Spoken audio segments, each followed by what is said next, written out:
Hello everyone, कैसे हैं आप सब लोग।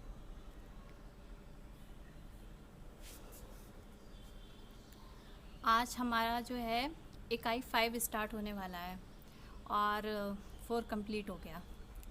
और आज इकाई 5 का जो है ये भी टॉपिक जो है हमारा काफ़ी इम्पोर्टेंट है और ये भी मैं जो है 2 पार्ट्स में बनेगा, इससे कम में नहीं काम चल सकता। ठीक है, तो आज का हमारा टॉपिक है पाठ्यक्रम। ठीक है, इससे रिलेटेड काफ़ी सारे क्वेश्चंस आते ही हैं, हम लोगों ने देखे ही हैं। और वीडियो डालने में मुझे गैप इसलिए हो जाता है क्योंकि भाई मैं इसकी जो है पढ़ के सर्च करती हूँ, थोड़ा टाइपिंग करती हूँ, थोड़ा टाइम लगता है मुझे। और वैसे भी आजकल थोड़ी सी तबीयत ऐसी है, दवाई खा रही हूँ, उसके बाद में भी कुछ ना कुछ प्रॉब्लम होती ही रहती है। बताइए, अब सुबह से कल से पता है क्या हुआ, कल से जो है मेरी आइज़ में जो है इतना पेन हुआ, मुझे ऐसा लग रहा है यहाँ पे दाना निकल आया है मेरे। और इतनी गर्मी हो रही है, ऊपर छत पर आकर बैठी हुई हूँ, फ़ैन ऑन नहीं कर सकती क्योंकि भाई आप लोगों को जो है फिर उसका साउंड आने लगेगा, आपको आवाज़ क्लियर नहीं आएगी मेरी। तो फिर बैठ गई छत पे, एक कोने में बैठ गई हूँ। इतनी गर्मी लग रही है, बहुत ज़्यादा, बहुत गर्मी हो रही है, मन कर रहा है कि बस बारिश हो जाए। चलिए जो भी है, आज का टॉपिक स्टार्ट करते हैं। चलो ठीक है, वरना फिर वीडियो लंबा हो जाएगा। सबसे पहला है हमारा पाठ्यक्रम। पहले हम पाठ्यक्रम के कुछ महत्वपूर्ण तथ्य हैं उसके बारे में जानेंगे, उसके बाद में फिर आगे की बात करते हैं। ठीक है, तो कुछ जो इम्पोर्टेंट चीज़ें हैं वो मैंने पहले से नोट कर रखी हैं, उनको देख लेते हैं। तो चलिए स्टार्ट करते हैं। भारत में पाठ्यक्रम पुनः संरचना का प्रथम व्यापक प्रयास 1937 ईस्वी में गांधी जी के बुनियादी शिक्षा के विचार के माध्यम से प्रारंभ हुआ था। ठीक है, स्वतंत्रता प्राप्ति के तुरंत बाद ही 1948 में डॉक्टर राधाकृष्णन की अध्यक्षता में विद्यालय शिक्षा आयोग का गठन किया गया। भारत सरकार द्वारा 1964 ईस्वी में डॉक्टर DS कोठारी की अध्यक्षता में व्यापक शिक्षा आयोग का गठन किया गया। 1975 ईस्वी में भारतीय शैक्षिक अनुसंधान एवं प्रशिक्षण परिषद NCERT उपागम पत्र के द्वारा कक्षा में 1 से 10 तक के लिए प्रस्तावित आदर्श पाठ्यक्रम की रूपरेखा प्रस्तुत की। इस पत्र पर राष्ट्रव्यापी विचार विमर्श के उपरांत 10 वर्षीय स्कूली शिक्षा का पाठ्यक्रम निर्धारित किया गया। अनेक राज्यों में इन नवीन शिक्षा प्रणाली को लागू किया गया। ठीक है, अब इसमें से क्वेश्चन देखिए बनेंगे, आप लोगों को थ्योरी आप पढ़ लोगे PDF में। ठीक है, वो मैं डाल ही देती हूँ। 1977 ईस्वी में भारत सरकार ने जो है एक नई शिक्षा की प्रणाली की समीक्षा की थी। इसके लिए ईश्वर भाई पटेल समिति नियुक्ति की थी। ठीक है, इसमें पूर्व वर्षों में इस प्रणाली के अंतर्गत किए गए कार्यों के आधार पर इसमें कुछ महत्वपूर्ण संशोधन किए थे। तो वो क्या थे कि पाठ्यक्रम पुनः संरचना के बारे में समिति का सर्वाधिक महत्वपूर्ण सुझाव जो था, उत्पादक कार्य के संप्रत्य को हाई स्कूल पाठ्यक्रम में स्थान प्रदान करना था। अब हम आते हैं अपने मेन टॉपिक पर, पाठ्यक्रम विकास के कुछ प्रतिमान यानी कि मॉडल। क्या है? शिक्षा का प्रारूप पाठ्यक्रम पर आधारित होता है। पाठ्यक्रम के प्रमुख आधार क्या होता है? देखिए, व्यक्ति, समाज, दर्शन एवं विषय, यही तो आधार होता है। सामाजिक दृष्टिकोण, दार्शनिक विचारधाराएं एवं व्यक्तिगत मान्यताओं में परिवर्तन के साथ शिक्षा भी परिवर्तनशील होती है। जिस तरीके से समाज का दृष्टिकोण है, दार्शनिक विचारधाराएं, इन सब में परिवर्तन होता है, तो शिक्षा में भी परिवर्तन होता है। देखिए, पहले के टाइम में जब हमारी वैदिक शिक्षा थी और उसके बाद में अब तक जो भी जैसे जैसे परिवर्तन हमारे समाज में हुआ, तो उसी हिसाब से हमारी शिक्षा में भी परिवर्तन हुए। तो परिवर्तन शिक्षा विकास की ओर ले जाता है, इसलिए शिक्षा के समुचित विकास हेतु उपयुक्त पाठ्यक्रम का विकास करना आवश्यक होता है। अब सबसे पहले हमारा प्रतिमान का अर्थ। प्रतिमान क्या है? प्रतिमान अंग्रेजी के मॉडल शब्द का एक पर्यायवाची है। सामान्य जीवन में अगर हमें विभिन्न वस्तुओं के मॉडल देखने को मिलते हैं, जैसे कि हम बहुत सी चीज़ों के मॉडल देखते हैं ना, हमें देखने को मिलते हैं, तो यहाँ पे हेनरी सिसिल बिल्ड कहते हैं कि मॉडल को universal dictionary of English language में इस प्रकार परिभाषित किया कि किसी आदेश के अनुरूप व्यवहार क्रिया को डालने और क्रिया की ओर निर्देशित करने की प्रक्रिया को मॉडल या प्रतिमान कहते हैं। अब पाठ्यक्रम प्रतिमान यानी कि पाठ्यक्रम मॉडल क्या है?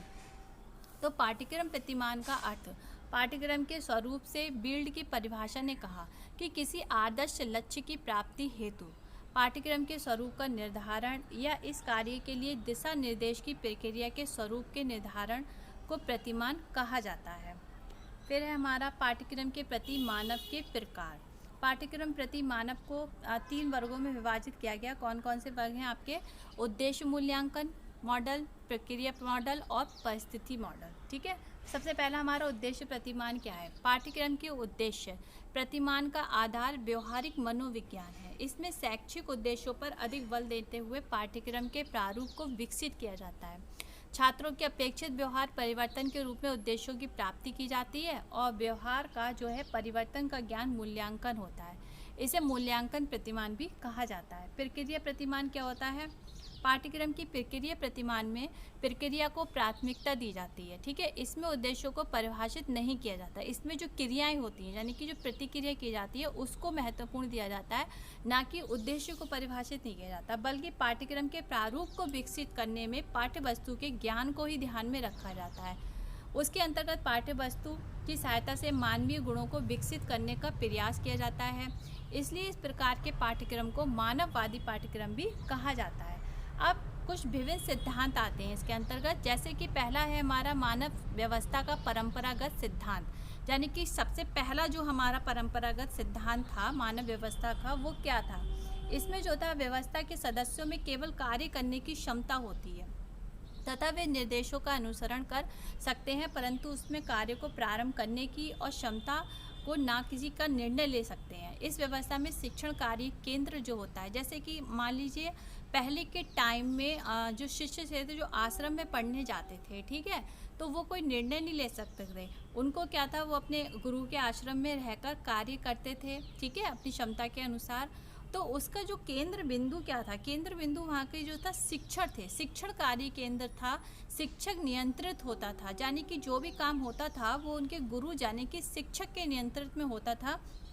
पाठ्य वस्तु के प्रस्तुतिकरण पर अधिक बल दिया जाता था और छात्रों की रुचि, क्षमताओं एवं अभिव्यक्तियों को कोई स्थान नहीं था। छात्र केवल मशीन के समान कार्य करता था, यानी कि एक तरीके से उनको ज्ञान दिया जाता था और छात्र जो हैं बस बैठ के सुन रहे हैं, उसको धारण कर रहे हैं बस, है ना, लेकिन उनकी कोई एक्टिविटी नहीं थी। तो शिक्षण समिति स्तर का होता था। इसमें जो है केवल ज्ञानात्मक उद्देश्य की प्राप्ति होती थी। उससे क्या था कि उनको ज्ञान तो प्राप्त होता था, इसके अलावा कोई भी उद्देश्य की प्राप्ति छात्रों को नहीं होती थी। फिर है हमारा मानवीय संबंध सिद्धांत। परंपरागत का सिद्धांत का विरोध किया था इसने, किसने, मानवीय संबंध सिद्धांत ने। इस व्यवस्था के सदस्य अपनी अभिरुचि, वृत्तियों, मूल्य एवं लक्ष्यों को लेकर आते हैं। इनमें कार्य के साथ साथ मानवीय संबंधों पर भी ध्यान दिया जाता है। वर्तमान शिक्षा प्रणाली में इसका बहुत महत्व है। क्यों? इस शिक्षण व्यवस्था में जो शिक्षार्थी की आयु, प्रवृत्ता, अभिरुचि और सभी व्यक्तियों के अनुरूप होती है। जो शिक्षा की व्यवस्था है तो कौन से बच्चे किस आयु का है, क्या उसकी रुचि है, उसके अनुरूप शिक्षा का जो है वितरण किया जाता है। इसलिए ये जो है आज की व्यवस्था में माना जाता है। व्यवस्था का एक आधुनिक सिद्धांत क्या है, ये जो है ये दोनों सिद्धांत का एक संबंध है, समन्वय होता है। यानी कि मेरा दो उसमें ऊपर वाला भी सिद्धांत मिक्स है इसमें और सेकंड वाला भी है। इसके अनुसार क्या है, व्यवस्था के सदस्य समस्या का समाधान एवं निर्णय की क्षमता रखते हैं। यानी कि कोई भी आपके सामने समस्या आई तो उसके आप समाधान और खुद से निर्णय ले सकते हैं। इस प्रकार के कार्य संबंधों के साथ साथ सदस्यों की निर्णय क्षमता का भी महत्व दिया जाता है। शिक्षण छात्र केंद्रित होता है, ठीक है, यहाँ पे जो है शिक्षण कैसा होता है, छात्र केंद्रित होता है। इस विचारधारा का संबंध स्वतंत्र अध्ययन, अनुदेशन और अनुदेशन प्रारूप और अनुदेशन तकनीकी से है। पाठ्यक्रम का जो है आपका परिस्थिति प्रतिमान क्या है, इसके अंतर्गत जो थर्ड वाला टॉपिक है ना वो है ये। इसके अंतर्गत शिक्षा भी पाठ्यक्रम को प्रभावित करने वाली परिस्थितियों को महत्व देती है। यानी कि पाठ्यक्रम में भी कई तरीके की जो है परिस्थिति आती है तो उसमें शिक्षा इसका महत्व देती है। इनमें प्रणाली विश्लेषण उपागम का प्रयोग करके परिस्थितियों का विश्लेषण किया जाता है। विश्लेषण के द्वारा शैक्षिक परिस्थितियों के ग्राहक एवं आंतरिक घटकों की पहचान की जाती है। पाठ्यक्रम के परिस्थिति मॉडल के आधार पर विषय केंद्रित पाठ्यक्रम, बाल केंद्रित पाठ्यक्रम, शिल्प कला केंद्र पाठ्यक्रम, संबंध पाठ्यक्रम, कोर पाठ्यक्रम, ये सारी एक परिस्थिति के हिसाब से पाठ्यक्रम बने, यानी कि शिक्षा उस परिस्थिति के हिसाब से बदली है, ठीक है। तो इन सबका विकास किया जाता है। तो फिर है हमारा पाठ्यक्रम विकास के कुछ सामान्य प्रतिमान हैं। वो क्रमिक पद कौन कौन से हैं, देखिए, शिक्षकों एवं अनन्य रुचि व्यक्तियों के दल द्वारा पाठ्यक्रम के क्षेत्र का सर्वेक्षण तथा उपलब्ध साधनों का आकलन, उद्देश्यों की प्राप्ति के लिए उपयुक्त पाठ्यवस्तु का चयन एवं निर्माण, विद्यालयों में पाठ्यवस्तु के पूर्व परीक्षण से पहले रुचिशील शिक्षकों द्वारा विचार गोष्ठी एवं कार्य गोष्ठियों का आयोजन, फिर है हमारा नेक्स्ट, तैयार की गई सामग्री का प्रकाशन एवं प्रसार और उसके समुचित उपयोग की दृष्टि से शिक्षकों के सेवारत प्रशिक्षण का आयोजन। पाठ्यक्रम का मूल्यांकन एवं आवश्यकता के अनुसार जो है आवश्यकता के अनुसार उसको बताना। तो ये था आज का हमारा टॉपिक, और अच्छा लगा हो तो सब्सक्राइब करना, लाइक करना, शेयर करना, और कमेंट बॉक्स में मुझे बताना कि कैसा लगा। और टेलीग्राम का लिंक और आपको मेरा इंस्टाग्राम का लिंक सारे आपको नीचे मिल जाएंगे, और अगर आप मुझे फॉलो करना चाहो तो कर लेना। और टेलीग्राम का जो है आप ज्वाइन करेंगे तो इसकी PDF जो है वो आपको टेलीग्राम पर मिल जाएगी, ठीक है। तो बस वीडियो को ज़्यादा से ज़्यादा सपोर्ट कर दीजिएगा, और लाइक और सब्सक्राइब और शेयर ज़रूर कर दीजिएगा, ठीक है। फिर मैं इसके मिलती हूँ आपको। मे भी हो सकता है कि कल मैं वीडियो ना डाल पाऊँ, और मे भी हो सकता है कि डालूँ, लेकिन अगर कल नहीं डाला तो फिर मैं परसों तो डालूँ इसका पार्ट 2। और कोशिश अब यही करूँगी मैं जल्द से जल्द कि मैं डेली ही वीडियो अपलोड करूँ, ठीक है। तो आप लोग इधर उधर जाना नहीं कहीं, और बने रहिएगा मेरे साथ। और चलिए मिलते हैं फिर नेक्स्ट वीडियो के साथ, तब तक के लिए बाय बाय।